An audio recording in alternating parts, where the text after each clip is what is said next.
সন্ধ্যার আকাশ তখন লালচে। এক উঁচু প্রাসাদের ছাদে একা দাঁড়িয়েছিলেন তিনি। চারদিকে নীরবতা, শুধু বাতাসের হালকা শব্দ।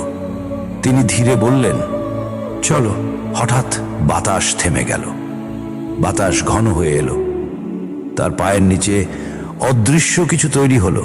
তিনি এক কদম এগোলেন, আর তখনই বাতাস তাকে তুলে নিল। নিচের পাহাড়, নদী, শহর সব ছোট হয়ে যেতে লাগলো।